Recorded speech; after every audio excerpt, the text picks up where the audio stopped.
Dagdag pambalita, courtesy resignation, di sapat. Tulay na reforma at malinaw na direksyon hamon kay Marcos Jr. ayon sa isang political strategist. Ang detalye ng balita mula kay Marjane Godita. Isang mahirap gawin. Walang nakikitang malaking pagbabago ang political strategist na si Professor Malu Tiquia sa kabila ng malawakang courtesy resignation na ipinag-utos ni Pangulong Ferdinand Marcos Jr. sa kanyang gabinete. Ayon kay Professor Tiquia, bagamat marami nang nagbitiw, kapansin-pansin pa rin ang kakulangan ng konkretong reforma, lalo na sa economic team ng administrasyon na anyay may kinahaharap na issue sa paggamit ng pondo ng bayan. Malawakan yung resignation pero wala ako masyado nakikitang pagbabago. Unang-una dun sa economic team, hindi ako naniniwala na yung economic team dapat mag-remain intact. Bakit? Kasi nakita natin kung paano binastos ang ating General Appropriations Act. Nakita natin kung paano ang PhilHealth at ang iba pa mga trust fund na linikom para gamitin sa kung saan. Binatikos din ni Professor Malu Tiquia ang kakulangan sa direksyon at ang paiba-ibang polisiya ng pamahalaan sa nakalipas na 3 taon. Ayon sa kanya, hindi sapat na tugunan ang mga problema sa pamamagitan lamang ng mga resignation o courtesy resignation. Anya, ang tunay na kailangan ay mga programang tuloy-tuloy, may malinaw na layunin at may direksyong sinusundan. Hindi ko maintindihan dito sa administrasyong ito.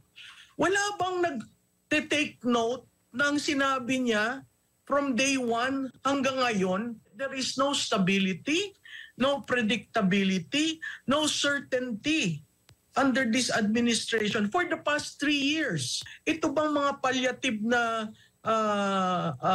window dressing na may resignation, courtesy resignation, palawak ng palawak? Is that the answer? The answer is to launch your programs, to push through with the flagships, and plod on. Samantala, sa kabila ng mga pahayag ni Marcos matapos ang eleksyon, nananatiling malaking issue sa kanyang administrasyon ang usapin ng komunikasyon at kredibilidad. Marami na rin ang nakakapuna na magkaibang sinasabi at ginagawa ng Pangulo. Isang uri ng Janus-faced leadership na nagdudulot ng pagkalito at kawalang katiyakan sa mga ipinatutupad na polisiya.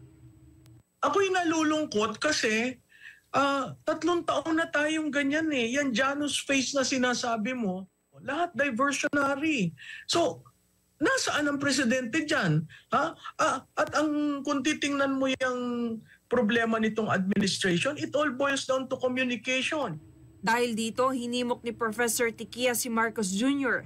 na itigil na ang puro salita at simulan ang konkretong aksyon sa pamamagitan ng maayos at malinaw na pakikipag-ugnayan sa kanyang gabinete.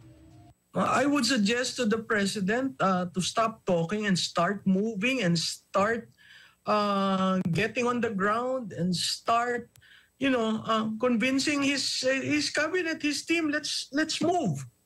The moment he opens his mouth, people are scratching their head. So once and for all, ang suggestion ko, once and for all, can you sit down with your team and define your communication lines and define the messaging you want to do? Ito si Jane Godita, inyong citizen correspondent nag-uulat para sa Diyos at sa Pilipinas nating mahal.